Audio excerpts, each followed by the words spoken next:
All right. Welcome, everybody. And today's topic, how to set boundaries with compassion. You know, for many, many years, when I was kind of building my career, I was teaching a lot of live classes. I was teaching at Harbin once or twice a week. I was teaching at the Sunrise Center. I was traveling and touring. And at the time, I had a lot of audio CDs, which I recorded, all of which, by the way, you can still access by going into the Love Coach Academy online portal. But, you know, I would, wherever I was teaching, I'd have my little table out with all my audio CDs. And I eventually had as many as 20 audio CDs. But the one that sold the best by far, it like outsold any other CD 3-1, was How to Set Boundaries with Compassion. And it's an interesting point that I'm making, because what I've learned, because I've been teaching how to set boundaries with compassion for a long time, most of the people that are attracted to this work are compassionate people, right? It's a compassionate communication class. And so it's often very difficult for us to set boundaries because we want to be nice. We want to be loved. We want to be compassionate. We don't want to be seen as difficult or tough. And at the same time, often when we do finally set boundaries, it's like we've stuffed. And then when we finally do set the boundary, we have to do it in a really aggressive way to really make sure that we're heard, right? And so I'm not going to call on anybody, but just by raise of hands, who finds yourself struggling to set boundaries, especially with people you love? Most of us. And who sets boundaries, and then when people cross the boundaries, you don't know what to do? Yeah, most of us again. So that's why this class is really, really important. And obviously it's important for all of us as individuals, but it's also almost all the people in this class are coaches or moving into coaching. And so it's also important in helping your friends, even if you're just not a coach, but working with your friends, and certainly working with clients, how to set boundaries with compassion. So I am going to pull up a couple of little docs or memes that I saw that I liked. Because we are wanting to set boundaries with compassion and love. And we're going to learn how to do that today. We're going to talk about some of the principles, and then you guys are all going to get a chance to give that a try. And this is something that I really like that was written about, which is kind of at the theme of it all.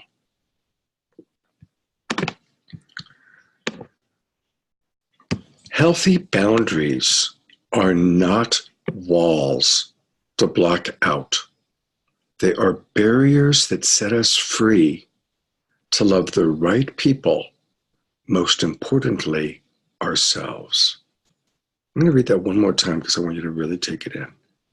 Healthy boundaries are not walls to block others out.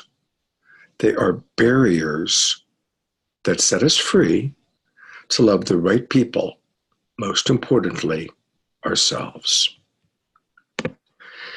And so within that little teaching is the first step. We're setting boundaries, not walls. A wall is up. You can't even see the other person. A boundary, we're still seeing each other, but we're creating spaciousness. We're understanding this is the space that I need in order to feel safe. Right? So I kind of wanted to start with that, just to kind of plant it in all of our eyes and ears. And now I'm going to lead us into our kind of opening meditation. So as always, inviting you all to close your eyes and start breathing consciously at your own pace. And in conscious breathing, we're slowing down our nervous system. And we're shifting our attention from whatever we were doing before coming into class or even the last couple of minutes in class, getting on the internet. We're bringing our attention to ourself, to our body. Just letting my words gently guide you.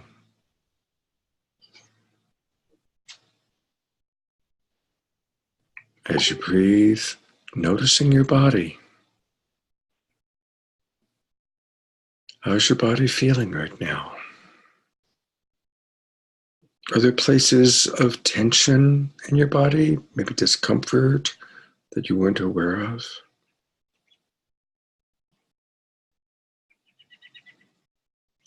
How well resourced are you?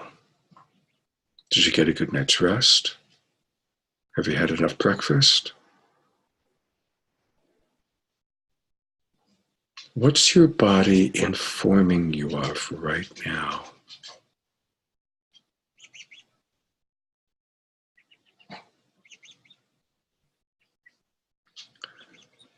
This is especially important for today's topic because our body, when we're listening to it, can inform us about our boundaries that we are needing.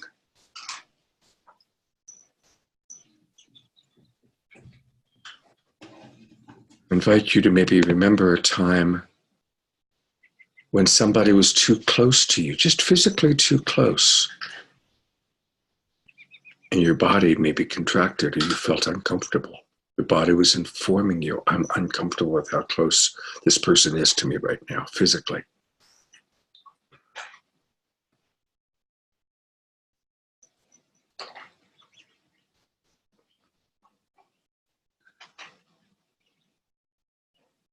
Can you remember a time when maybe you just walked into a room or a space, a new space, and again, your body informed you, something feels off, I feel uncomfortable.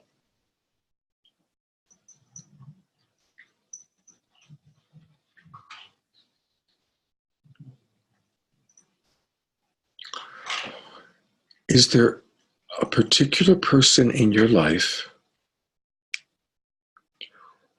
that, for whatever reason, you need to be in relationship to? It might be a family member, it might be someone you work with, it might be someone you live with.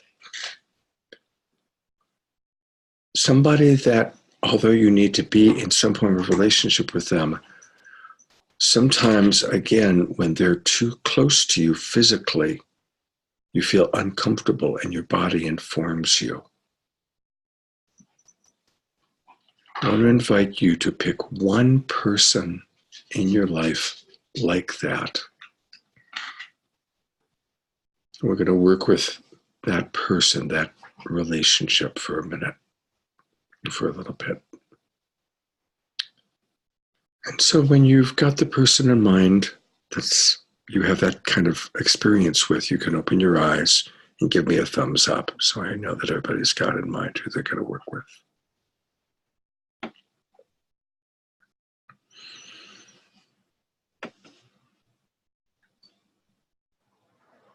Okay. So most everybody's given me a thumbs up. So as you're remembering that, as you're really dropping in and slowing down, I'd like to ask everyone to write into the chat box. If you don't want to say who that person is, you can just say what form of relationship it is and what kind of situation you feel uncomfortable and where in your body you feel it. Okay. And I want to welcome, we've got two new people with us today. We've got Christine. So welcome to Christine, and already introduced Christopher. And for Christine and Christopher, the chat box, you'll find it. If you scroll down towards the bottom, you'll see where it says chat. And just inviting everyone to put into the chat box, who do you feel uncomfortable with at times? Where do you feel it in your body?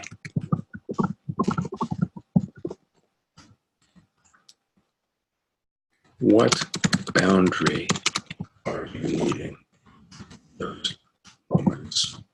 All right, so ask everybody to please fill in right in the chat box. Make sure that you're sending to everyone.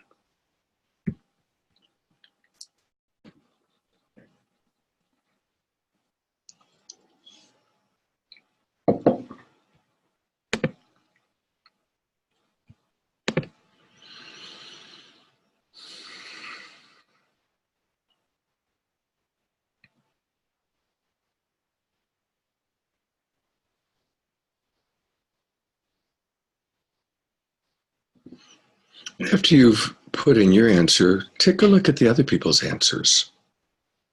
It's an interesting way to, again, get to know each other a little bit.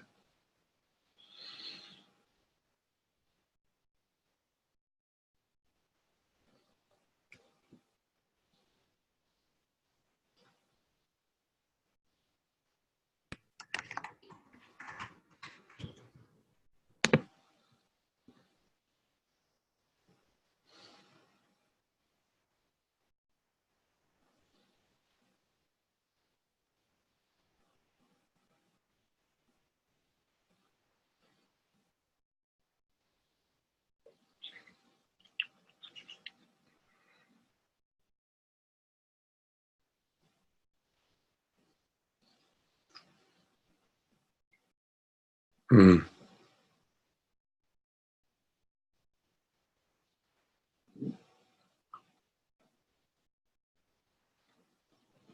thank you.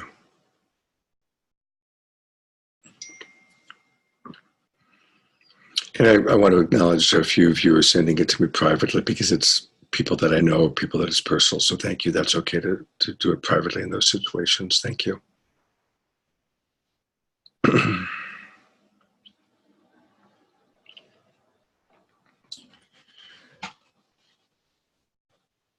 And Candace, I'm unmuting you because I know because of your situation that you can't necessarily write it. Do you want to verbally share what comes up for you? And I've unmuted you so we can hear you. Okay, thank you. Well, I didn't put a thumbs up because I realizing as a newly blind person, I've been in deep isolation, and I have a lot, like, there's a lot of people I feel uncomfortable around. Like, I'm just feeling uncomfortable around people. Yeah, so it was very hard for me. As I was going through the people that I spend time with, which isn't a lot these days, I have a lot of spatial, I don't know what's going on around me. I can't tell what people are doing and trying to figure everything out. So Yeah, so I can really imagine that this particular topic is especially poignant and perhaps even challenging because being newly blind and not knowing what's going on around you, you're, of course, needing to be hypervigilant for your physical safety. mm-hmm. Yeah. So I just really want us to just take a moment and really feel that with Candace, just acknowledge that challenge. Thank you, Candace. If we say it out loud, because I know she can't see us all nodding. Yeah. Hey, Candace. Thank you. I just want you to know that you're surrounded in this loving circle of people nodding and connecting with you. We all are holding space for your process. Thank you, Allison. Yeah, thank you.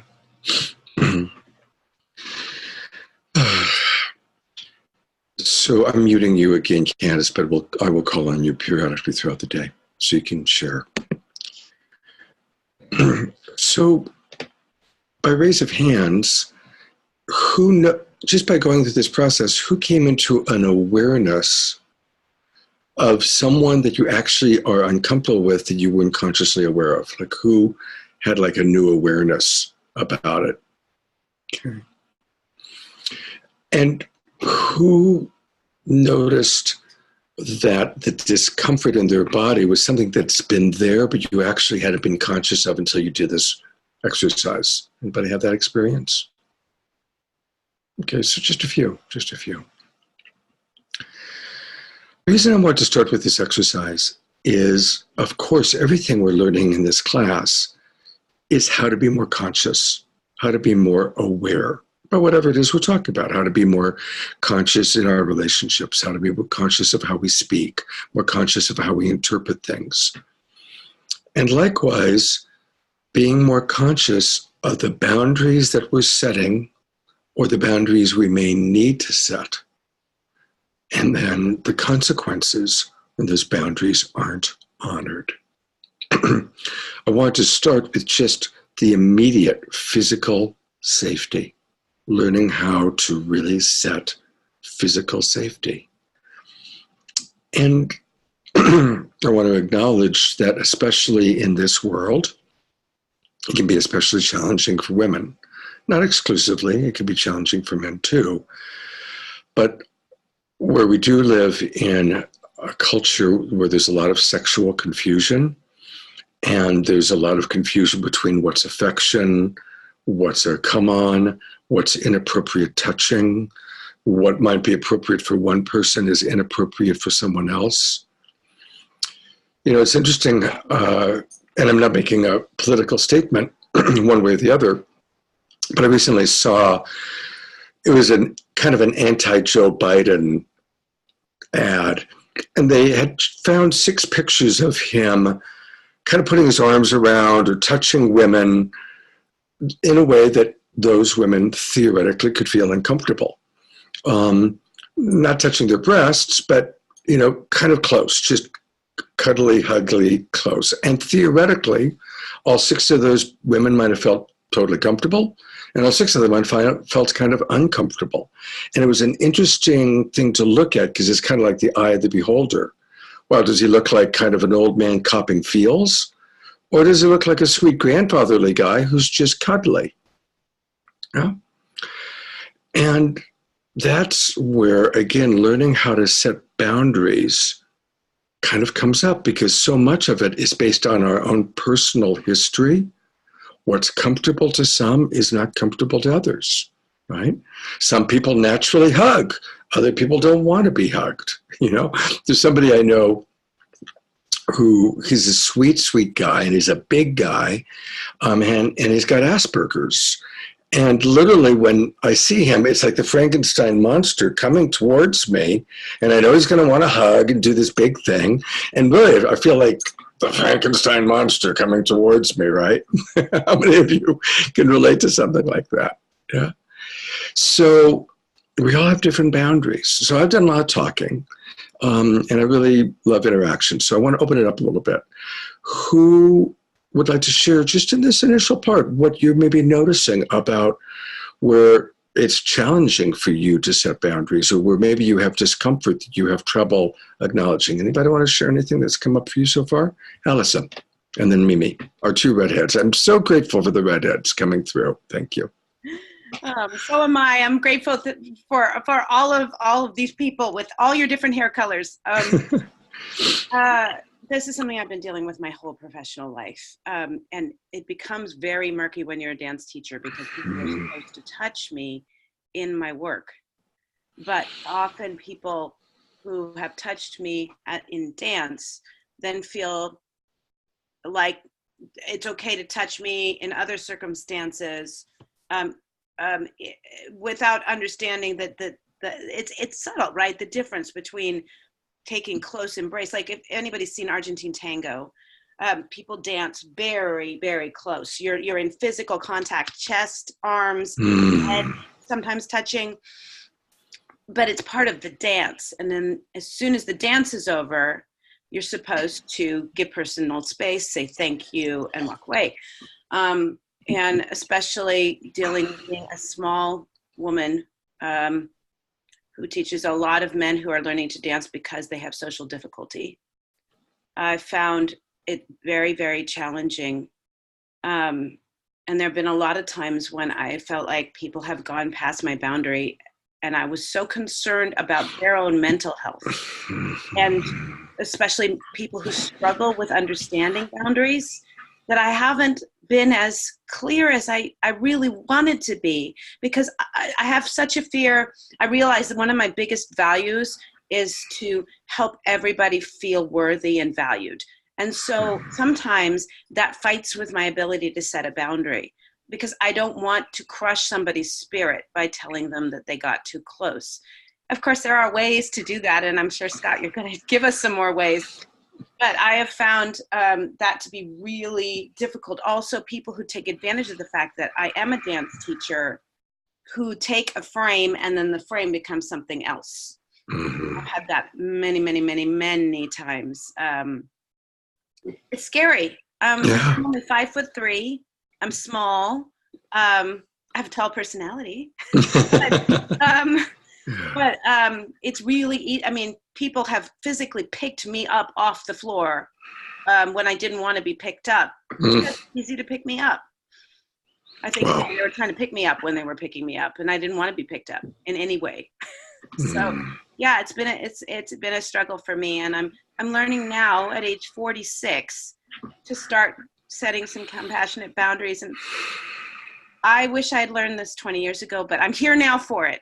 And I'm going to be quiet now and give other people a chance. That's all twinkle, Allison. Thank you. First of all, thank you for being the first person to share. And I think you brought up so many things. Who can relate to a lot or a lot of what she just shared? Yeah. And before we hear from Mimi, I just want to bring up a word that she didn't use, but that I heard. 2 words, actually. Overly caretaking. One of the things we have to be careful of is when we are overly caretaking the other. We're projecting, if I set the boundary, I'm somehow going to hurt their feelings, hurt their self-worth, I'm not being kind, so we have to watch out. And they take a look at what are the things to do and what are the things to be careful of. So being careful not to overly caretake. And if you are someone who overly caretakes, memorize those words and get into the rhythm of asking yourself, am I overly caretaking? Am I overly projecting onto this person how they might respond or react if I'm setting the boundary? And we are going to talk about how to set boundaries with compassion. That's the class. But just being in awareness, when am I overly caretaking? Okay. Mimi, you're up. Hi, beauties. Thank you, everyone, for being here today. I'm grateful to be here with everybody. One piece that I'm recognizing is the feet. I was at the Tantra Festival in Hawaii, and you were there on that one. It was so much fun, although I realized I wasn't supposed to say that because delete that part. Okay, so anyway. It's okay. That's okay. What was beautiful about it was like recognizing some people didn't even want handshakes, and how to really honor and love people, and like from across the room, like giving the hugs. And somebody was commenting to me about, you are the best person that I've ever come across who really gives phenomenal non-touch response, like just standing at a distance and loving people from a distance. And because usually when people were saying, I don't want any contact today, that everybody's like, well, what's the matter with you? Instead of, oh, that's an amazing way to go, so really celebrating the non-touch response, and really recognizing I've started to separate more and stand at a further distance, and then notice, am I leaning in or am I leaning back on my heels?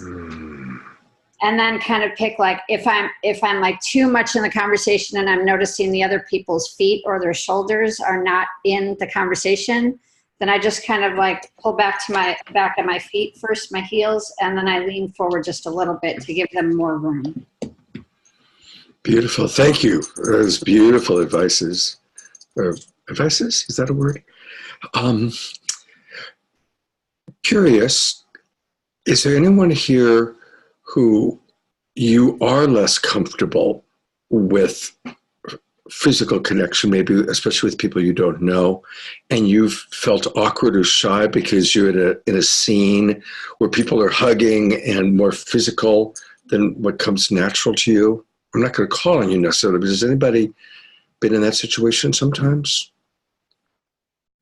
Few of you, okay. And if you want to talk about that, you certainly can. But I just wanted, as Mimi was talking, as an awareness that that's something that can come up.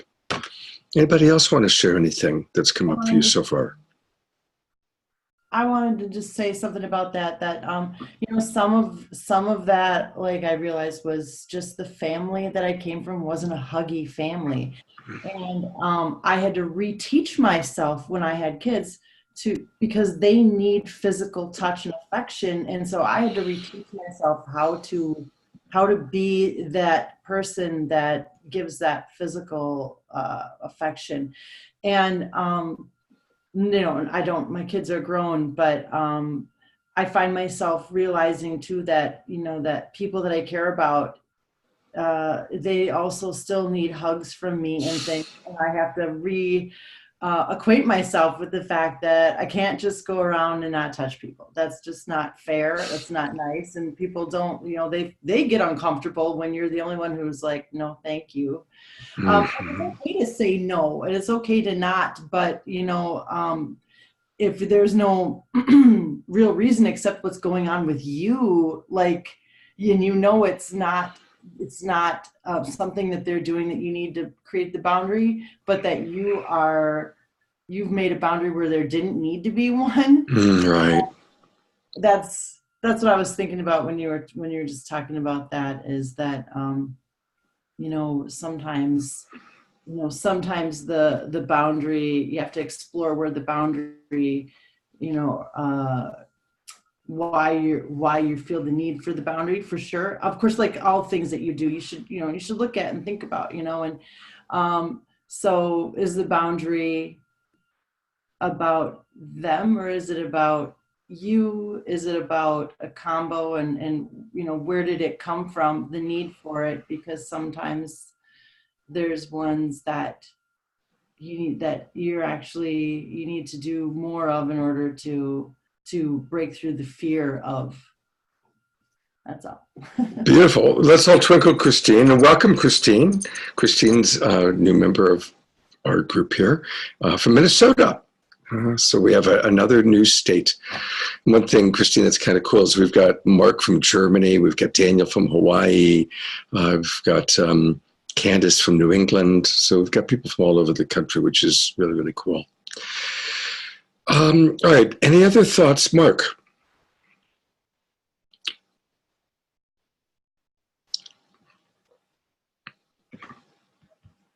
As he tries to unmute here, I think I unmuted you. No, I didn't. Okay. You can hear me now. Huh? Yeah, now we can.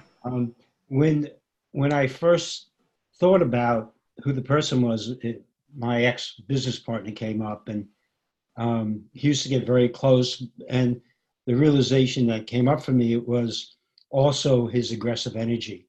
So it was a combination that not only would he physically get close, but his energy was mostly very aggressive. So it was like a two punch kind of thing. Yeah. The thing that was really interesting to me is my ex-partner was very much like my father, very aggressive, and it was like a model for me. It's like, here I'm picking the same person again. And I realized that when my father was a very unsafe person to me, he was also violent physically. And I realized that when he would put his arm around me, he would put his hand on my side where the soft skin is, and he would rub it. And I realized it would feel like a knife. And I would get so uncomfortable that he was touching me and he had his arm around me and I couldn't escape, and I felt suffocated. And it was the thing that was interesting about it is I wanted to connect with him because he was my dad. At the same time, my body and everything else was saying, not safe. Wow. Thank you for sharing that, Mark. Thank you. I'm curious, with then your business partner that reminded you of your father, did you have any kind of an experience of, now I'm an adult man and this is a chance for me to tackle a similar situation, but now I can manage it because I have more tools. I'm an adult. He's a peer as opposed to an authority figure. Was there any kind of I don't want to say resolution, but steps towards healing that wound. It was in that I tried to really hold the boundary. But what happened is we were partners for almost 30 years. After a while, the juice just wasn't worth the squeeze. It was too exhausting for me, and it wasn't how I wanted to spend my time. And then I walked in one day and said, I'm out of here.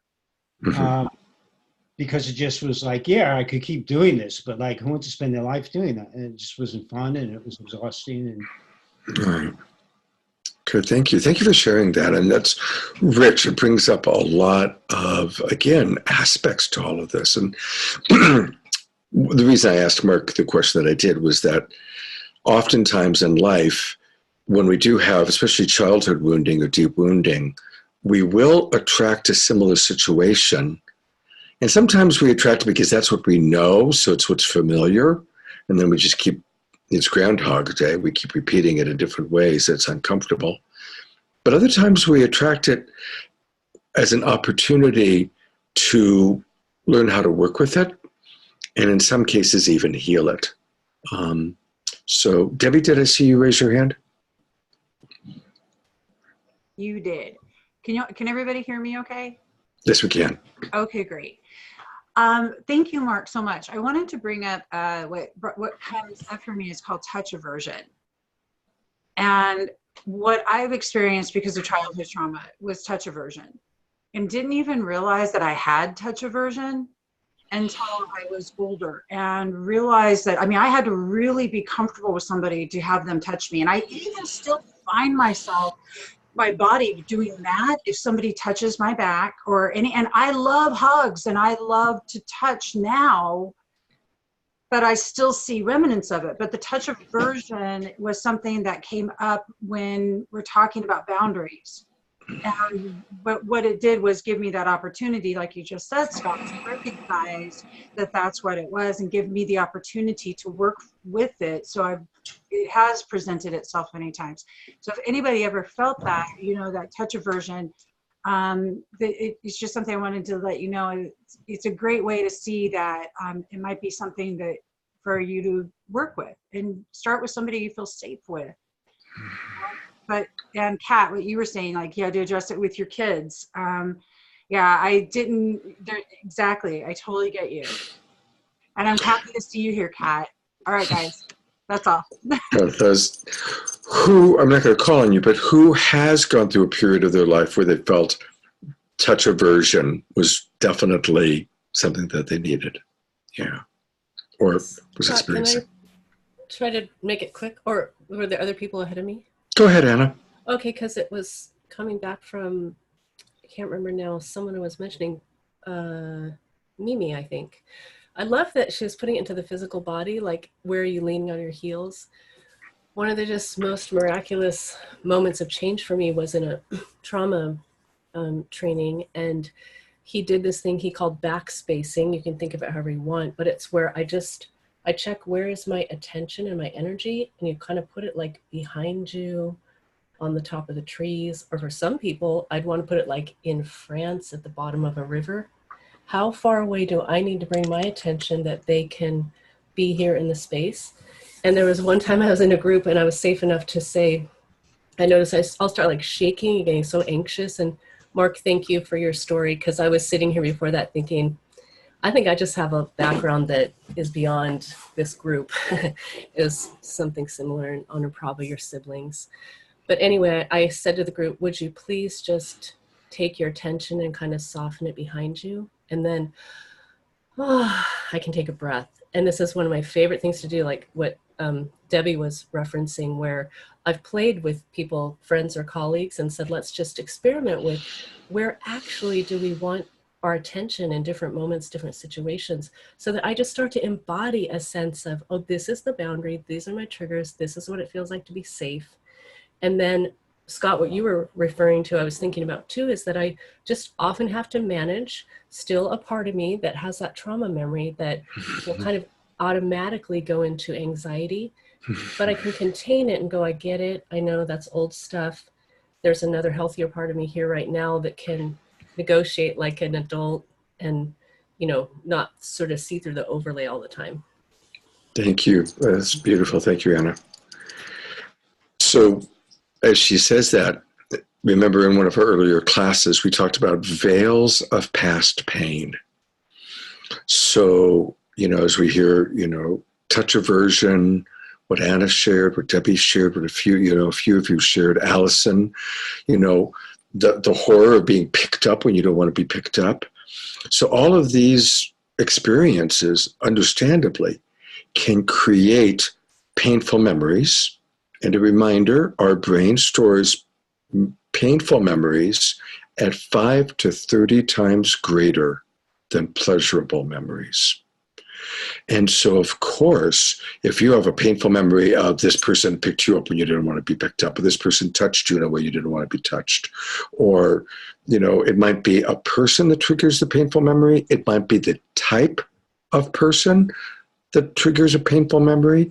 It might be an environment that triggers a painful memory. But recognizing when is a veil of past pain coming down and I'm going into contraction, right? That's a really important part of this, especially because, again, we're wanting to set boundaries, but we're wanting to do it in a compassionate or appropriate way. So now I'm going to go into how to do that. And I just put into the chat box what I think is probably the most important step. When you're setting a boundary or saying no, always lead with authentic reassurance that you care. And I've developed those words over the years, and they're all pretty important. When setting a boundary, always lead with authentic reassurance that you care. The reason you want to do that is because what stops us from setting the boundary, what Allison so beautifully described, is over caretaking. We don't want the other person to think we don't care about them. So head it off at the pass. Lead with authentic reassurance that you care. I really like you, but I don't feel comfortable being picked up right now. I'm learning how to, you're an important friend to me, and right now I'm just needing to be in my own space. Establishing whatever is real for you, leading with that care, leading with that reassurance. So right off the bat, you're getting out of the way the thing that might stop you from setting the boundary, which is usually our fear that this person's going to think that I'm a bitch or a jerk or that I don't care about them. Does that make sense to everybody? But it's got to be authentic, right? And again, we all have different relationships to people. Some people, we totally love them, but we still are setting a boundary. Some people, we really don't love them, but we want to have a good working relationship with them. So it might even be, I want to have a good working relationship with you. And so that's why it's important for me to set boundaries so I can feel safe. Not that you're not safe. I'm not accusing you of not being safe, but in our working relationship, boundaries are important for me to feel safe. Notice how just in that example, I'm weaving back and forth, okay? So I want to invite each of you to think of that person that you maybe struggle setting a boundary with and putting into the chat box, what would be some authentic reassurance that you care that you could lead with? Putting into the chat box, what could you say as your kind of opening thought, setting the stage for your boundary? What's the authentic reassurance that you care about this person, or if appropriate, that you love them? Okay, pop that into the chat box.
And after you've written and posted what you would lead with, it's always interesting to read what other people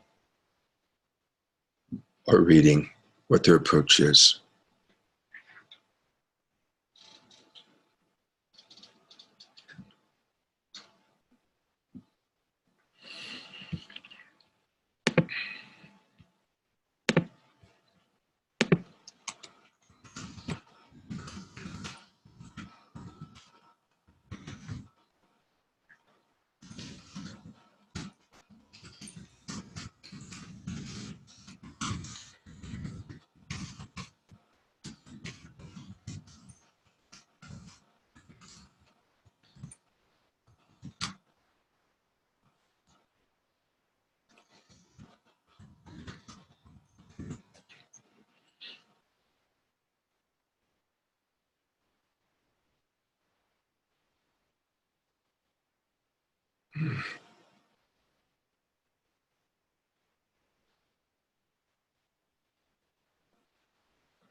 Good work, everybody. I'm really appreciating what you're all writing.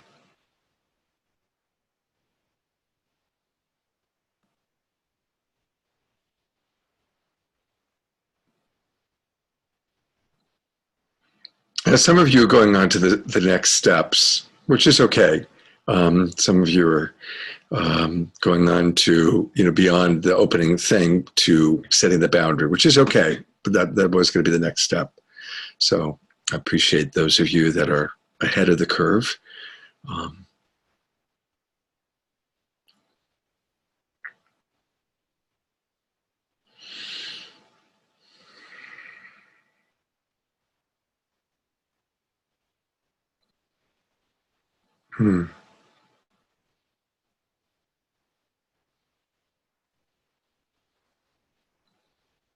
Mm-hmm.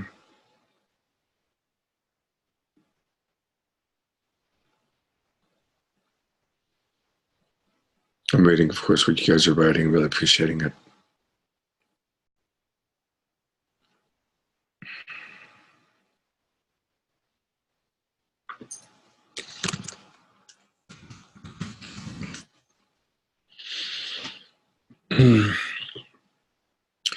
So it's interesting too, as I read, as we all probably read each other's kind of situations, you get a sense of some of the dynamics, and you see where some of you are writing things that are pretty clear and easy to take in, and some of you are in situations where it's really, really hard, really challenging.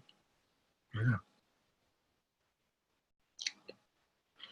I'm going to talk for a moment about Christine, who likes to go by the name Kat. What Kat wrote. Because, something as subtle as someone looking at you, that's a tricky one, especially if it's your boss. So they're in an authority figure, they're in an authority position. And so that's an especially difficult situation when you've got someone that's an authority figure and it's something as subtle and as easily deniable. Like, obviously, you could pretty easily deny, I don't stare at you, I don't look at you. That's a hard one. That's a hard one. And there certainly might be some situations where you just have to deal with it and you can't say anything, kind of depending on that person and your relationship with them. So I want to acknowledge that there's not always a fix. But ideally, if possible, we explore, could I create a moment to talk with them? And again, lead with authentic reassurance that my job is important to me, my working relationship with you is important, and I'm certainly not accusing you of doing anything. But I notice that sometimes I feel uncomfortable when someone is looking at me, and it's my discomfort. And so notice that as I'm doing this example, I'm not accusing him of doing it, I'm making it all about me. I'm establishing my relationship with you is important, my job is important, I respect you, and I just want you to know something about me is that when I imagine people are looking at me more than I feel comfortable with, I get uneasy. And so that's a way to just put out there, it gives him a chance to be the hero Because you're not accusing him directly. You're letting him know about a vulnerability that you have and giving him an opportunity to be sensitive to your vulnerability. Now, again, that might not work in your situation, Kat, because I don't know enough about your boss and the way he thinks and all of that. So I'm just using your example as something for us to work with. But sometimes we don't make it about what I'm directly experiencing with you, but this is a vulnerability or a sensitivity that I have, right? Again, you know, even if Debbie was sharing with somebody that I have, what's the word, touch? I'm touch sensitive.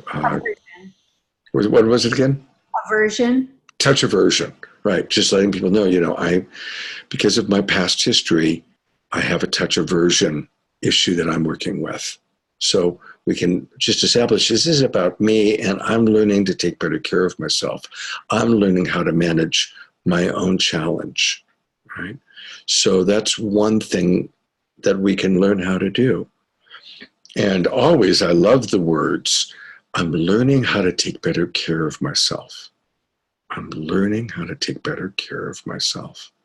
And when we share that with somebody, we're taking it away from anything they may or may not be doing and offering them an opportunity to be supportive of me and my process at this time. So I'd love to open it up to any thoughts that have come up for people as you wrote what your reassurance might be, or as you read what other people wrote. Anything that's come up for people that you want to, or what I just said, Anna Cabrera. I'm conscious that I'm totally scattered today and I want to give everyone time. But as you were going through this, I was thinking, as I was listening to you, Scott, you're calm, you're not triggered. So number one is self-empathy.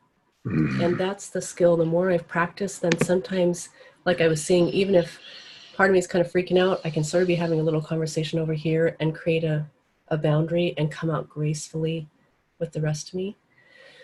But I'm just, again, realizing like, yeah, so, and then the touch thing, one time I did this experiment with a friend. It was so cool. He was this young, gorgeous Italian guy. And his issue was actually he'd have girls come up at parties and just start making out with him. And he didn't want it. So we practiced saying no. I said, okay, I'm going to come up with all my energy and just like try to, you know, come into your space. And the first time he's like, no, but I could feel we talked about it afterwards. He had a little bit of guilt. So there's a little bit of a mixed feeling in him. He wasn't really solid in his no. And then the next time I said, okay, this time, like with your eyes and all your energy, say yes to me. Like yes to my desire, yes to my life, yes to my, you know, whatever I'm coming with, but just say no to, you know, having me kiss you or whatever, like the specific thing. And so he did it. He said no. And I felt like the first time when he was a little uncertain and mixed and feeling like guilty, I had this feeling like I still want to kind of work around and I'll just try to get it a different way. And the second time when he was really clear, but he was fully embracing like the reassurance and the appreciation you're talking about, like really embracing me, my being, I just turned around and like opened my arms and felt like I could move into the world. You know, it was such a good feeling. Like when you say yes to the being, but be really clear. My experience, it's one of the ways to think about it. It's just like be really clear in the boundary. I think it's easier in some ways for it to translate. Thank you. Thank you. Yeah. Let's give her a twinkle there. So Anna Cabrera brought up something really, really important at the beginning that, you know, of what she shared just now, which is the importance for self-empathy. That if we're, you know, it's like, it's one thing if you're calm and centered, but what happens if we're triggered? Again, the veil of past pain has come down, we're triggered. Anna Prabha has kind of been sharing, you know, what she said about what goes on for her going into shock and paralysis. So it's absolutely true. This is where we have to remember how to give ourselves that emergency dose of self-empathy. So I wrote into the chat box kind of just a reminder, because we've talked about this before, the steps for self-empathy. First one is, am I physically safe? See, our reptile brain, when we perceive the possibility of attack, not attack itself, the possibility of attack, our reptile brain can take over. So we have to right off the bat remind ourselves, am I physically safe? Am I physically safe right now? Most of the time, the answer is yes. It's pretty rare these days that we're not physically safe. Allison, I'll call on you in a minute. So that's the first step. Am I physically safe? Let's assume the answer is yes. If the answer is no, then you got to handle that, right? But if the answer is yes, then we go through the next steps. What am I telling myself? I'm telling myself this guy is a creep. What am I feeling? I'm feeling uncomfortable. I'm feeling nervous. What am I needing? I'm needing to step away. I'm needing more space. It's like the self-empathy process. It's like we're getting in touch, and we can do it pretty quickly. We can do this in like 30 seconds usually. Getting really clear, 60 seconds at the most maybe. What am I telling them? What am I needing? Okay, how can I express myself? How can I let this person know that I'm needing some space right now? So that those steps of self-empathy are really, really important.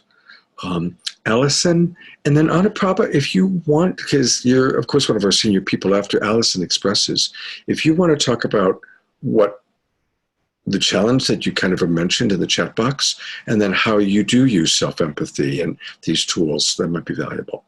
Allison. I have a question about physical safety, because I often don't know if I'm physically safe. And that's because I don't know what the person might do next. And sometimes people can move very quickly. I've had this experience of thinking I was safe and then suddenly I'm not, and I don't know how to make sure of that. For example, I'm going to tell you about a situation that's going on at my Unitarian church, which is one of my most safe places. But there is a gentleman there who crosses my boundaries pretty regularly, but I never know when he's going to do it. He is an older gentleman. He's married. I try to only talk to him when his wife is right there, but there have been times when he's said very inappropriate things about me, and or has suddenly come in from behind and given me like a hug when I wasn't expecting it. And I had an experience recently where my husband was sick and couldn't go to church, and I was volunteering. And so I went up and I told another woman in the fellowship who is aware of what's going on, could she just keep an eye out for me?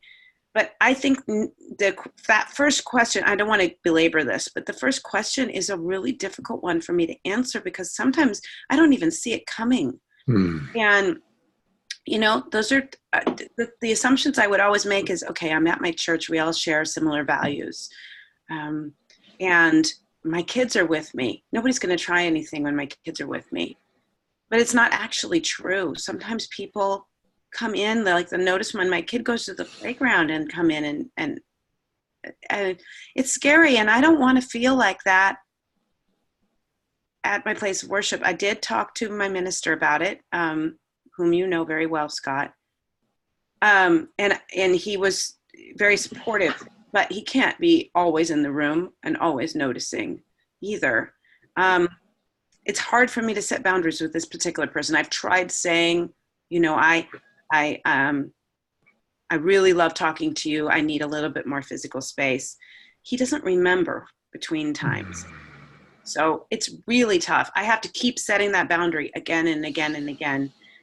And it's bringing up some trauma because I've been abused before. So sometimes I freeze and I don't set the boundary because I'm frozen. I'm so shocked when somebody reaches up behind me and grabs me. That went on a little too long. That's okay. No self-judgment. So thank you, because you brought up actually a few points, right? And actually, let's twinkle Allison first of all, because we love you, Allison. So a few points that I noted, and then actually I'm going to open it up to even anything anybody wants to offer. So the word that comes up for me initially when I hear your story is hypervigilance, right? And when people have had an experience, sort of maybe what Candace goes through now that she's blind, she has to be hypervigilant. What you experience, Allison, when you've got this history that in that particular location, or maybe when you're in the dance studio, you have to be hyper vigilant because you don't even know who's where, right? People that have grown up in alcoholic families with an alcoholic father grow up with hypervigilance. So, and obviously when we're hypervigilant, it puts us into a state of low-grade anxiety, right? Which is hard on the nervous system. So I just want to acknowledge the challenges that come from repeated fear, repeated shocking experience, having to be hypervigilant, which then leads to being in a low state of anxiety in those situations, or sometimes at all times in life, and how incredibly difficult that is. So I just want to acknowledge that. It's no small thing. And I'm blessed. I'm a 6'2" white man who's never been, so I've never had to be hypervigilant. But I know that some of you in this room, because I've coached most of you, some of you do have to be hypervigilant in certain situations or grew up hypervigilant because of your childhood. So I acknowledge how hard that is, managing that. Candace, I will call on you in a moment.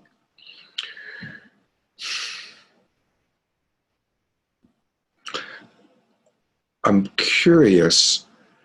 You mentioned, and I have to admit, I'm going to strategy. So is it okay if I go to a strategy with you, Allison?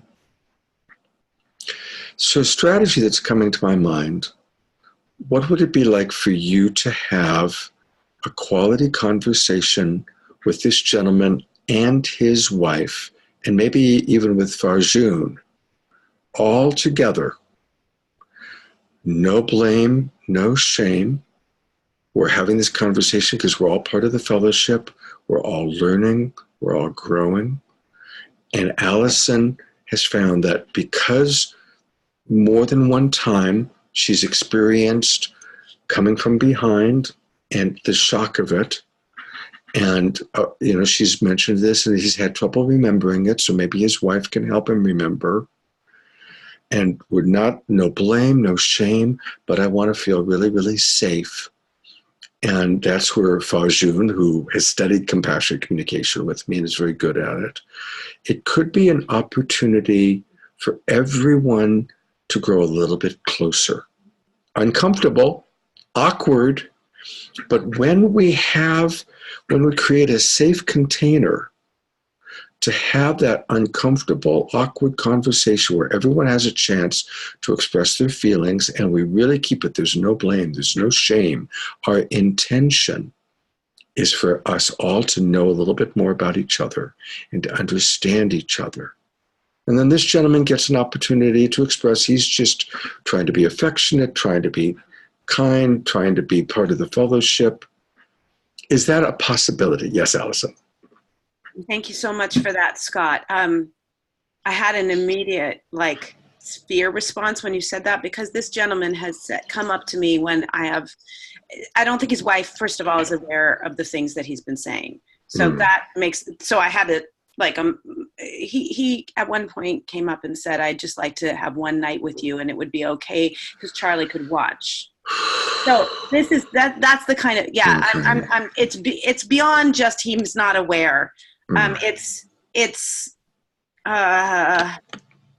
don't know that I could have that conversation in front of his wife. I love his wife. She's just an absolute lovely person, but I don't think she's aware of some of the behaviors. And I don't, again, maybe this is me going back into the overtly caretaking, but I feel very protective of her because maybe it is a conversation they need to have, but there's a conversation that she initiates that she wants to have about it. And there's a conversation that I would bring in that could have a potentially really, really profound, I don't know how to, that's a toughie. It's a tough one. And I certainly don't pretend to know what's best. Right? I mean, it's a tough one. So we explore options and we feel in our body. Mimi, I'm noticing you're raising your hand, and then I do want to get back to Candace, and I think Anna Cabrera has something to say. And just board check it. Is this valuable, kind of exploring this particular, who's getting value out of this? exploring this particular situation. Great. And I just wanted you to see that reassurance, Allison. Okay, so Mimi, then Candace, then Anna Cabrera. I'm good to wait for Candace. I know she was next. Thank you. Okay. So Candace, I've unmuted you and love to hear what you have to share. It is kind of a curiosity into the rest of the group, as it seems like, yeah, I'm the blind one, but we're talking about a common experience, and I'm just happening to see it everywhere because I just went blind. And it's like, as you were explaining the tools to self-empathy, and step one is physical safety, and it's like, wait, I don't got that. How the fuck do I, So, and then the other thing that's coming up for me, like, I have made sexual energy and playing with sexual energy in really deep, intimate, vulnerable ways is what I love to do. Personally and professionally, sex is God to me, energetically speaking, not boom, boom, boom. But with having an extensive history of sexual trauma and having done a lot of work around that, and now being blind, like I'm feeling kind of like fucked with this hypervigilance and trauma. And like, how do I continue doing what I do, being what I know myself to be, do what I love to do with this? Like, what are steps and tools for coming to that internal self of physical safety with the reality that externally it may not be there, and I can't create that, and I can't keep hiding in my fucking house because I'm scared of walking into something or someone doing something to me and I have no control. So let's all just take some breaths. First of all, let's just all start by breathing. I heard you, Candace. I'm with you. Yeah. Candace, I am so there with you. Thank you, Candace. Yeah. So everybody's really Thank you, feeling you right Candace. now. People are really feeling you, feeling the incredible dilemma that you've laid out for us. And Mimi and then Mandy, or actually Mimi, then Anna Cabrera, then Mandy. I want to say one thing, and Candace, we've got a session coming up, so I'll address in greater detail when we do our work together today. But one thing I do want to address, and then we'll hear from others. There is still, am I right in this moment physically safe? Which is different than, is there danger? There's, am I physically safe? In the moment, most of the time we are physically safe. There may be danger or the possibility of attack, but just differentiating between, am I being attacked right now versus the possibility of attack.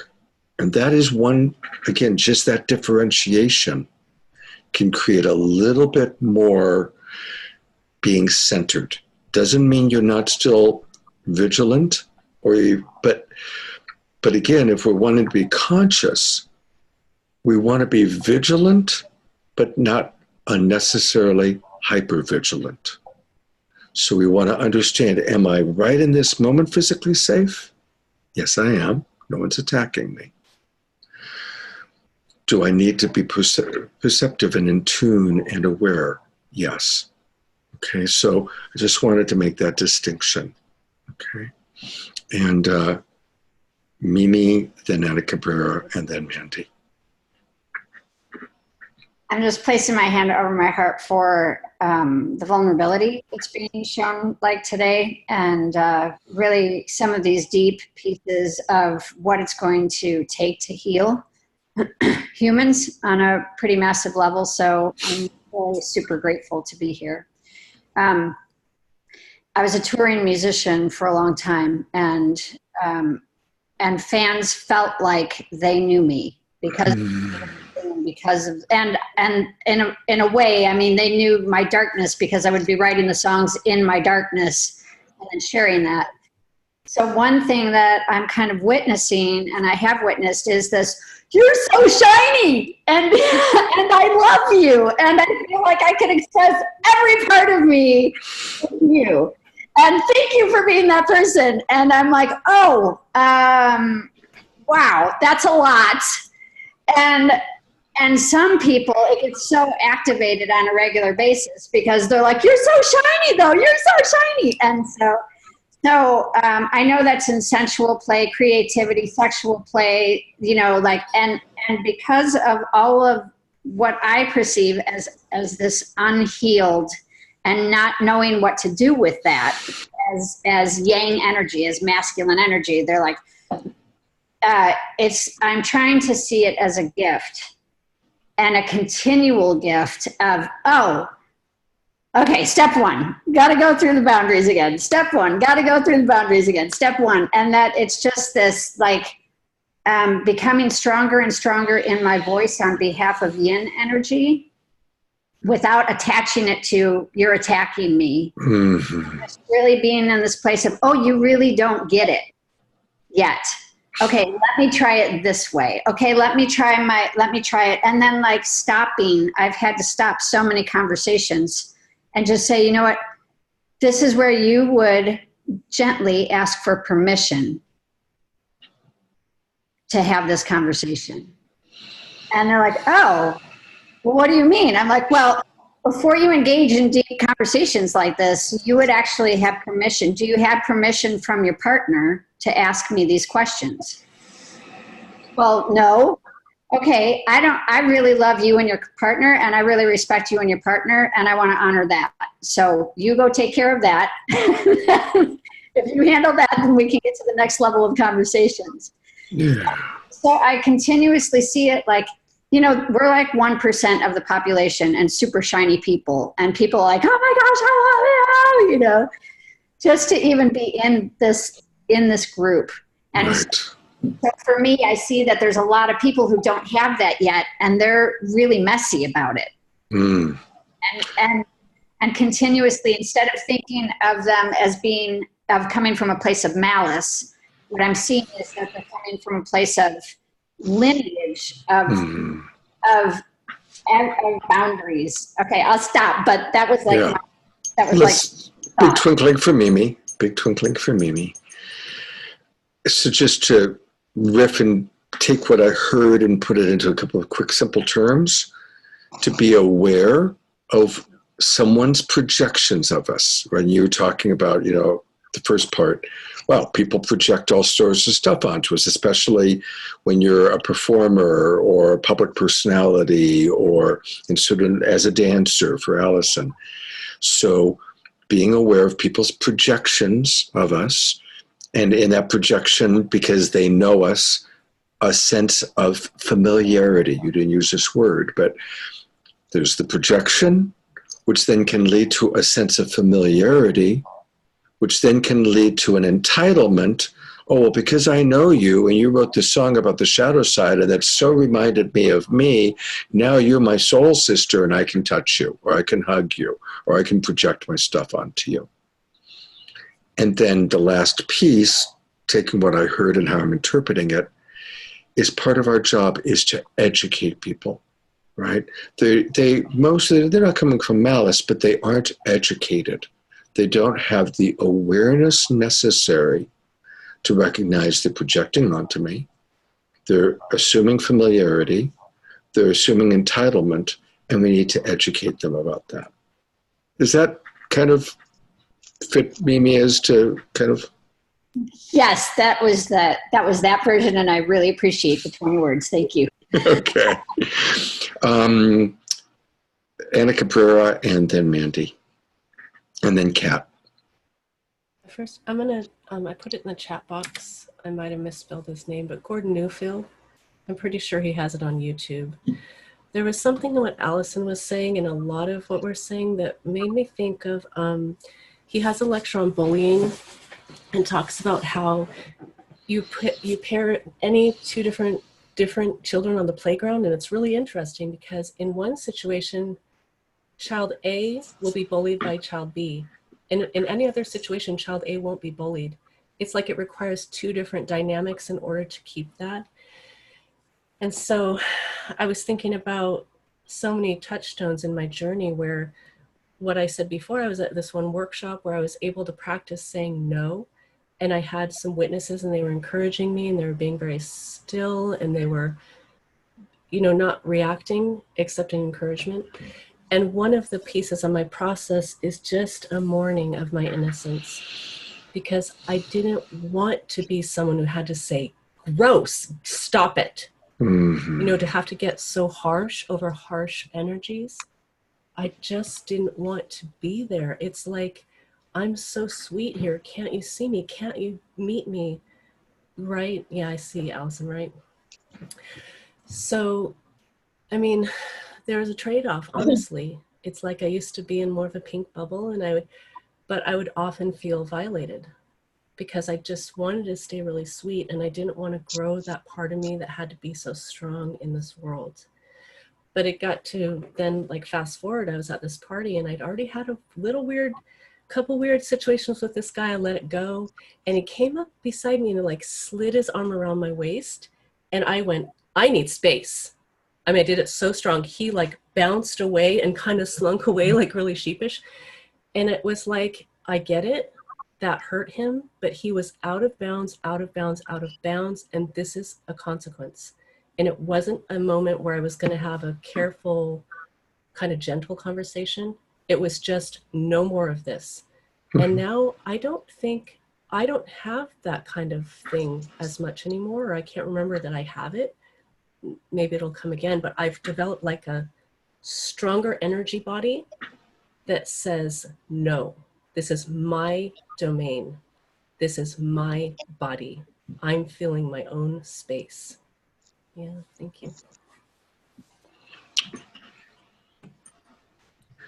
So I certainly want to acknowledge your journey, and probably, I'm sure many of the people, especially the women, watching, can relate to that journey of learning to say no, and no means no, and to say it with enough power and enough force to where the no is heard. So I really, really want to acknowledge that. You're going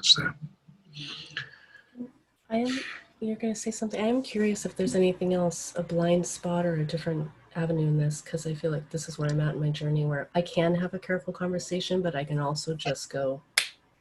Well, I guess, again, and it's certainly, it's not subjective.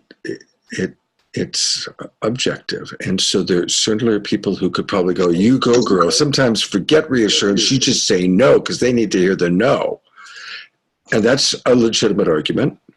And then me being the compassion guy could argue just as intelligently, well, could there have been spaciousness for reassurance first to establish the connection?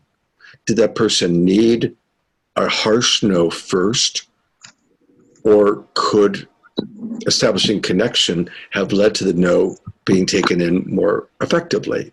And of course, I have no idea. So I do want to name, that wasn't a perfect example, but it was like a part in my journey, kind of, Marshall Rosenberg, where he talks about his teenage daughter. He was really celebrating that she goes, fuck you, to the principal. But it was like I had to experiment and practice with, I was quick. It was quick and it was strong. Now I could have pulled him aside and not done it publicly and said, listen, I'm going to tell you this, but so it wasn't perfect, but it was like the range of things and just needing to, at least now that I've established that power, I don't shout like that anymore like that. But it was like an internal taking up of my own space. Right. In your personal journey, you needed to learn how to find that power. And I totally get that. I respect that. Yeah. Okay, Mandy, then Kat, then Anaprabha. No, Anaprabha really is waving in a big way. And so I'm going to, you're up, Anaprabha. Okay. Hi, everyone. I'm sorry, I'm in the car. I named my daughter Shoshona, which means woman in the valley of roses. I'm sorry. And because I wanted, as a young, beautiful girl, I imagine she was going to be a beautiful woman. I wanted her to have the discernment and the thorns, because I feel as women, we really have to have a really clear boundaries, and energetically really and take up, and the word take up space. Like, we can take up space. It's okay to have space, to have our feet on the ground, to be really present in our bodies, to not, accept unwarranted behavior. And so that was when I named my daughter. That's where I wanted her to have her beauty, have her joy, have her love, and have her boundaries. So woman in the valley of roses with the thorns, a beautiful rose, but has thorns to protect it. Right. Thorns to protect it to live in this life, right? So, I love, Scott, that, this important, I think it's a really powerful teaching, this reassurance that I really love you and I really care about you, and this is not working for me. Right. Right. And just to really like say it like that. Not like, Yeah. sorry, but not like in it, but like, yes, I care for you. I appreciate you. I want you in my life. And really, the way you're hugging me or the way you're talking to me, I feel really uncomfortable. Yes, exactly. Yes. Yes. Yes. Absolutely, with strength. Yeah. And what's the topic? Boundaries with compassion. Right. We can be strong and compassionate. There's room inside of us for both. Yes. And that's why this topic is so rich. That's why it was the best-selling audio. Look at how dynamic everybody's getting about this, right? Because it's a tough one, right? Finding that, how can I be strong and in my heart? My favorite story in the Bible, and then we are going to hear from Mandy and Candace. I saw you wave your hand, so I'm going to add you to the queue. My favorite story in the Bible is Jesus when he gets pissed off and he tears the temple apart. That's like by far my favorite story. I don't relate that well to the Bible because I think it's been doctored a lot, but I love that story because it's like he's not this little mamby-pamby guy who's always hanging out with the sheep, right? He gets pissed off. He's turning the tables upside down. He's like, and I love that. Now, obviously, this is the Prince of Peace, and he's teaching us compassion, but the idea of him as a strong, passionate man who could be compassionate and also could express his anger and isn't that what we're talking about? How to find our strength and still be in a state of love or a state of compassion. And that's why this is such a powerful topic. Okay, Mandy, then Kat, then Candace. And if anybody wants to put thoughts into the chat box, it's also a way that people can be heard and we can use our time wisely. You're up, Mandy. Can y'all hear me? We can. Okay. I've been holding on to what I wanted to say for so long. I just want to apologize if I repeat anything that's already been said, but I really wanted to say what I was going to say. So I wanted to start off with a little bit with Allison. I just wanted to send you a dose of empathy that, like, I could feel your shock and horror of what you have to keep enduring with this guy, and this is at church, right? So, your soul wanting to go to this place of nurturing and feel safe and be around people you feel safe with in community, and to have your safety violated over and over and over, and kind of the feeling of this offense, like you're kind of offended, like, how dare you? I'm supposed to be in a place of community and safety and worshiping together, not on the defense all the time. And so I felt your pain over that. And if I could offer something, advice, one would be maybe you just practice spiritual mental protection, like before you enter the place, tuning into your aura and strengthening it outside of you, and ask, I don't know if you believe in angels, but you can ask angels to protect you around you. And if this person keeps repeating this violation, I think recommend you just get more firm and stronger with your boundary setting, to where some people need repeated reminders, repeated boundary setting, and it might just need to be hammered into his head. Like, look, man, this is inappropriate. You're married. This is church. You're making me uncomfortable. Like, figure out the way that's right for you to address it, particularly if he comes up and you're one-on-one alone, that would be the best time to just hammer it into him as an individual and just set that boundary so that you're kind of keeping the wife out of it to protect her, but you're setting that boundary firmly with him. That was what I was feeling and saying, or wanted to say. Did that help? Okay. And Candace, can you hear me? I wanted to say, when you were talking, I just felt so much heartbreak. I just wanted to send you empathy, and like I could feel the heartbreak in your chest, your heartache, your sadness over not just being blind, but everything that affects, like the way you feel safety in yourself and with other people and in your work. And I don't know if we have a similar kind of background in our work, working with close proximity with people, but feeling scared that you're going to be violated, and having our people already violating your trust a few times in different ways has really made you hyper vigilant. And I just wanted to send you empathy for feeling that, because I could hear it in your voice and I could see it in your demeanor. And if I could offer something to you, if that's okay. Something about, the unfortunateness of your challenge of this new blindness is you're going to have to be hypervigilant in your body and in your intuition. You're going to have to learn to feel people's auras and their energies, and determine in their tone of voice or the way they touch you, and determine the level of trustworthiness you can have.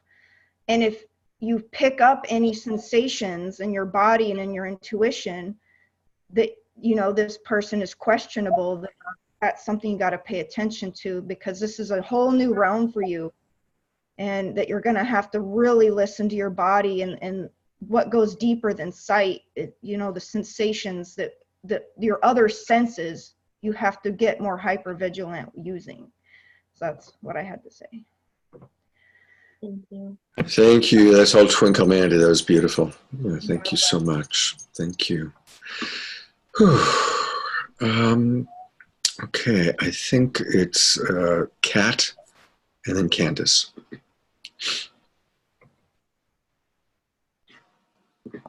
Oh, okay. So I just wanted to address and just say this, and may be helpful for Allison, it might not be, but in my career as a law enforcement officer, obviously people have tried to do all kinds of stuff to me, and I had different tools. First, being prepared for being a possibility. I lived in hypervigilance. You live there, and so I know about hypervigilance, and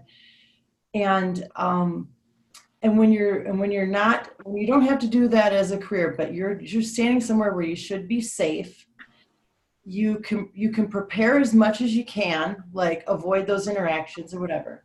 But there are times when people jump on you, like this man. And what I have done, and what I found works really well, is like, I prepare for the fact that they're going to do it, and that when they do it that one time, I go right out on them. I say I would never do that to me again if I were you, because I saw you coming, but when I don't, I'm gonna wheel around and deck you, because I literally, that's my reaction. I can't help it, and that will stop him in his tracks. You're a little lady, but you know what? You tell him that if he sneaks up on you and touches you or anything like that, that you can't be responsible for the reaction that you are absolutely going to have.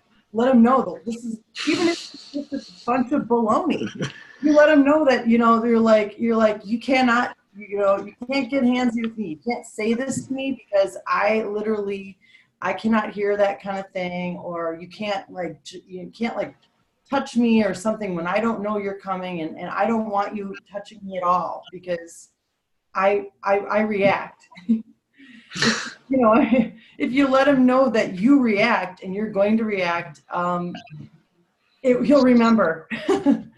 And another thing too that it came to my mind, and I know this is something that's probably really hard, but you don't want to sit. You say you don't want to sit down and you don't want to hurt his wife, but this is part of a pattern and a path that's happening, and he is an active participant in it, and his wife is in the dance, whether she wants to be or not. And you can and you should take care of yourself. And part of that is sitting down and having this awkward conversation to get what you need. And if she gets hurt, you have to maybe try to imagine that you, by not saying anything, you could be prolonging Mm-hmm. from being on the journey that she should be on with him, maybe. And maybe it's a journey of them two having a more honest conversation about their relationship. Maybe it's that he is an El Creepo and she's the light bulb, and she needs the go ahead, and she needs the reassurance that I'm not crazy. This person is just not getting with the program here. And so if you think about it, like, I could be, by protecting her, I'm taking away from what I need and what I deserve. And might be stalemating or keeping them from the journey that they need to be on at this point. And I just wanna give you kudos for talking about it and for bringing it up, because your safety and your peace of mind is just as valuable as hers. And when you get what you need in the world, it doesn't mean that someone isn't getting what they need. They might be getting what they need. That's all. That's all, Twinkle Cat. Wonderful contribution. And I appreciate the strength and the strength of all that. And I do think, Allison, that I know you've been given a lot to think about. And just, again, knowing Fajun, I think it's time for you to talk to Fajun maybe and really let him know about this conversation that we had in the group, and see what he thinks, because he's a wise man, and it's his flock, right? All right, Candace, you're up next. And then actually I need to wrap up comments for a moment because there's a couple of other pieces of this teaching that I want us to get to. So Candace? I actually didn't raise my hand, but here, I just wanted to thank Mandy, and it brought an awareness to me that I feel like I have these senses. I've always been hyper aware, vigilant, sensitive, empathic, but I've lost my trust in that stuff. Mm-hmm. So that's definitely something that I realized as she was sharing. So thank you. Beautiful. Thank you, Candace. Scott, thank you. I say, I would put this in the chat, but I just wanted to verbalize Candace, right? Yeah. Part of me has been with you, as I know we're all talking, and part of me is still holding space with you in your situation. Thank you. That was Anna Cabrera. All right. And really want to appreciate all the wonderful things that have been written in the chat box. Yeah. Good stuff there too. So thank you. All right. So this next part is, I think, the hardest part of the conversation. What do we do when we set a clear boundary and it's not honored? Boy, it's so hard. And as a coach, I've worked with a lot of people where, it's a family member, it's a lover, it's someone they really care about, a friend who, keeps crossing the boundary. What do you do? Now, the first thing that is really important is if we're going to set boundaries with compassion, we need to be very clear in our boundary. We need to be clear of what the boundary is. Don't be vague. Be clear and specific. Okay? Really important. Those are the words. Like, boundaries need to be clear and specific. Not like, well, I'm really not sure how I feel about, you getting high before you come over. That's not clear and specific. I'm not comfortable with spending time with you when you're under the influence at all. That's clear and specific. Don't be vague. Be clear and specific. Okay? Really, really important. We're clear, we're specific, and the boundary is crossed. Boy, now we're in the really, really hard place. What I've learned in coaching people on those situations, most of the time, people are holding on to a memory, a positive memory of what the relationship once was, and are struggling to be in present time with where the relationship is currently. In other words, often when we've set a boundary with someone and they keep crossing it, we're putting up with it not because of what we're getting out of the relationship in present time, but because of what we once used to get from the relationship. Now, that's not always the case. Might not be the case, say, with Kat and her boss. But if it's a friendship, if it's a love relationship, if they're consistently crossing our boundary, either we haven't been clear and specific enough, or we've trained them that that's okay, or we're holding on to a relationship based on what it used to be, not what it is in present time. Mandy. Can't hear you yet. You got to unmute. Can you There you put go. what you just said in the chat box so I can write it down, those 3 things? Yeah, or if somebody else can do that, Okay. that'd be Can you wonderful. repeat it? Because that was really juicy and I want, Yeah. I haven't been specific. So we need to be very specific and clear in our boundary. And we have to look at, have we trained that person that it's okay to cross our boundaries? Have we trained them that's okay? That's on us if we've done that. We've set boundaries and they cross them and we don't really challenge them. And often, especially if it's a personal relationship as opposed to a professional relationship, we're holding on to what the relationship used to be instead of understanding it in present time. Now, where we want to go with that is you've got to weigh, and this is what I do when I'm coaching people in this situation. You need to weigh what in present time are the benefits of this relationship and what are the hurtful consequences. If it's your boss and you need the job and you can't really change it, then you're choosing to stay in a hard situation because you need the job and they're an authority figure and you don't have power over that person.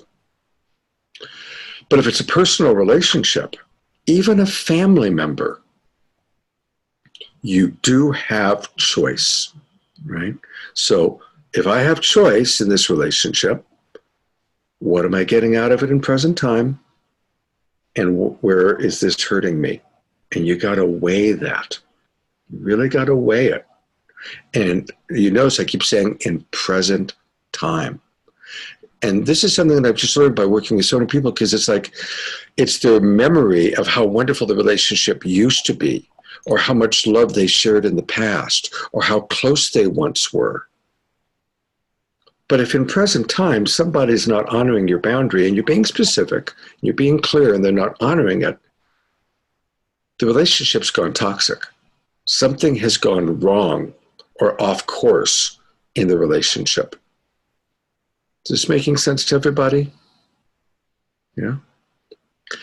And so then we have to really think clearly about setting a very clear, enforceable consequence if the boundary is crossed again. A clear, enforceable consequence if the boundary is crossed again.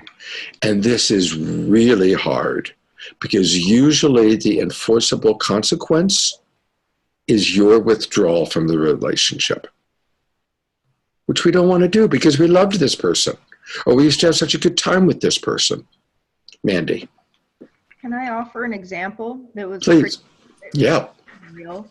So I had an ex-boyfriend who would stalk me, and it really got out of hand. Like, he would be crawling up and looking through my window at night and like following me around in his car, and it was like freaking me out and like causing me all this anxiety. You know, I was like, what in the hell are you doing? This is inappropriate. This is unhealthy. Like, why are you not giving me my space, my privacy? Like, so I basically got to the point where I was so fed up with his stalking that I verbally said to him, look, I'm putting you on a 3-step program, and if you violate it, I'm going to do it.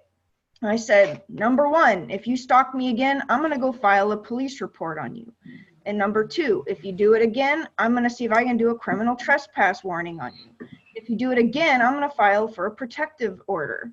So he kept doing it. And so I was like, all right, well, I'm going to keep my word. So I went straight to the police office and I made a police report on him. And oh, he was pissed off. But guess what? He kept stalking me. He had this depression and this chronic problem. So I actually skipped the second one, that the criminal trespass, and I went straight to the protective order office and I filled one out and I turned it in. And they basically, it got declined because he wasn't violent and had never harmed me physically, which kind of pissed me off because he was still stalking the crap out of me. But the fact that I followed through on my boundary setting consequences, and I did what I said I was going to do, and it seemed to work because his family found out that I'd filed a protective order, and they lectured him, and they're like, yo, you're going to get in trouble, and this could affect your future if you keep this stalking behavior going on. You know, you need to follow this boundary. And it did seem to work. And so sometimes you just got to lay it out there and you got to stick to it and be strong and be firm. And even though it scares the shit out of you, you got to do it. You have to stand up for yourself. Mandy, I'm so grateful for you sharing that. Thank you. What a just big twinkling. Thank you so much for being very specific in your experience to really kind of share some of the points that we're making here. Yeah. And it's hard. An extreme example, but it was a true example. What did you need to do inside of yourself to have the chutzpah to go forward with it, to walk into the police department twice or into the court and file those things? Was there anything you needed to do inside of yourself to have the courage or the strength to follow through with that? You have to just make your courage stronger than your fear. That's the only thing you can do, because there's always going to be the fears. The fears are meant to hold you back. And I was fearful of his reaction. I was fearful of actually doing it.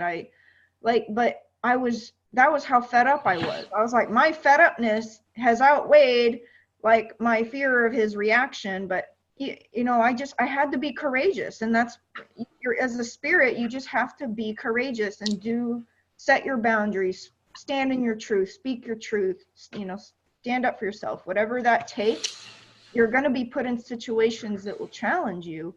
And you know, sometimes people get in self-defense situations where they literally got to nunchuck somebody, and you know, that's an extreme example, but it's true and it happens. Mm-hmm. It's like those are times where you just have to be damn courageous. Like, so big twinkling, and you know, something I want to remind everybody of, again, boundaries with compassion. Mandy, who just demonstrated being really strong, going into the court, doing that, she's our street angel. This is the same person who puts on wings and goes into the Houston, stadium with 50,000 people, or was last week in Las Vegas marching around with her angel wings promoting kindness. Okay.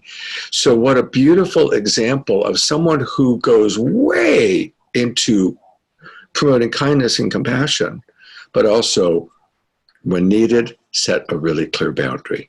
So I'm just really loving your physical demonstration, Mandy, of what this whole class is about. Thank you. It's tough for me in that situation where, as a person who is so outwardly in this public figure promoting kindness and gentleness, to be challenged as a personal soul, things that stretch me and make me uncomfortable. Like, well, where's the boundary of me being kind versus this person could hurt me if I am kind to them? Like, Right. you know what I'm saying? So Yeah. it's a weird individual challenge that life puts on me sometimes to stretch. Yeah. Like, how much you gonna tolerate? How much can you take? And then you gotta, lay the smack down. Thank you. That's why I said we have to weigh it. We always have to weigh what's really going on. So, okay. I recognize we never took our break today, and we're not going to. So if anybody needs to go to the bathroom, go ahead. But what I do want to complete our time with today is I'd like everybody to think about that situation that we started with at the beginning. What is a clear and specific boundary that you want to set with that person? And what's an enforceable consequence? Okay, so a clear, specific boundary and an enforceable consequence if it's violated. And I'll write that into the chat box.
Hmm.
So again, thank you. I recognize that, this is challenging for some of you. And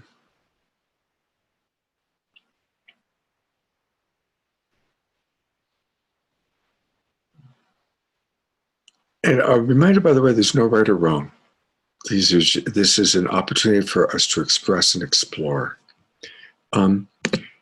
Candace, do you want to verbally share? Did anything come up for you? Since, again, it doesn't work for you to write. Is there anything you'd like to verbally share with the group about kind of what your boundary in a particular situation might be and the consequence?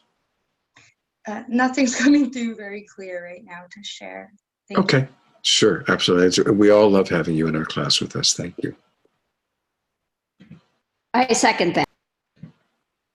you. Thank you.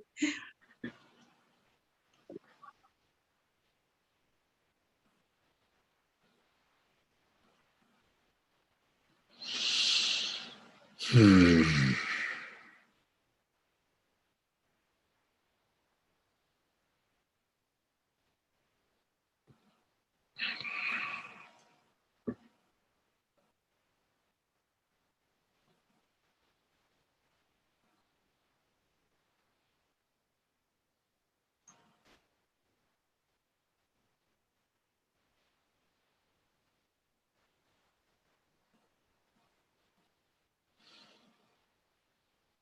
Hmm.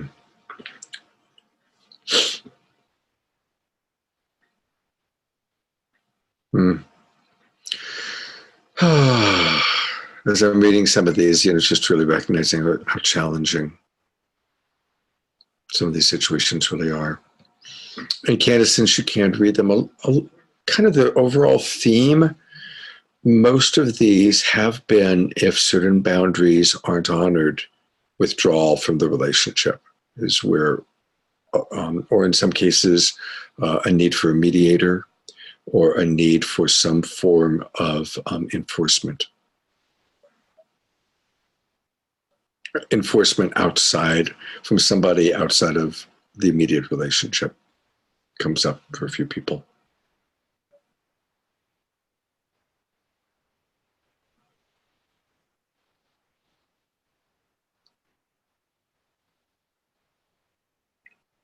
Hmm.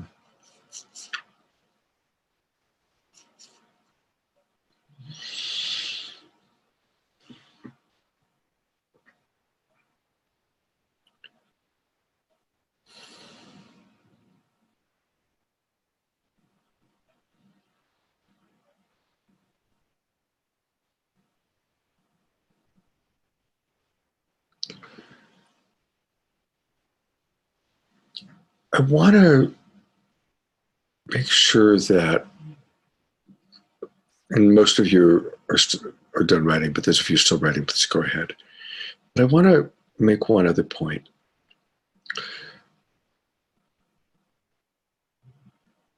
When we were talking with Allison, I think it was Kat who mentioned that sometimes, even though it's uncomfortable, setting that boundary, as awkward and as uncomfortable as it might be, you're actually helping in the big scheme of things. And ideally, when we set boundaries with compassion, it is actually an act of care for all concerned. If we don't set clear boundaries, people don't know where they stand. I know several of you are parents, and definitely as parents, you've learned that. Clear boundaries with your kids are, even if they don't like the boundaries, are actually really important because those boundaries let the kids know where they stand, right? You can't go running across the street to chase after the ball, right? It's a boundary that ultimately is there for their safety. And really, it's important to look at all boundaries in that way. When we set clear and specific boundaries, we actually are we're informing the other of where we are. And it's actually an act of care for all concerned. It's only when our mind comes in and we're overly caretaking or overly protecting or overly projecting. So I just really wanted to emphasize that to everybody, right? This was a powerful class. Every class that we have these days is pretty powerful. So I want to acknowledge the depth of care, the depth of expression that all of you, provide. Thank you. A couple of just things. Debbie and Christopher and I are working on kind of how things are going to go next.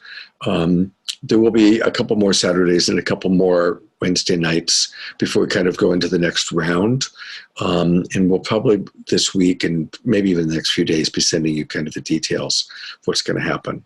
But keep Saturday mornings, 10 a.m., Wednesday nights is 6 o'clock going. And then there's going to be a smaller group of people that are part of the next round of Love Coach mentorship, the people that are really, really, on a track to become certified love coaches in Love Coach Academy.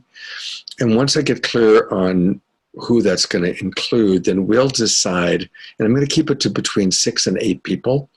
We'll decide what time is best for those 6 or 8 people.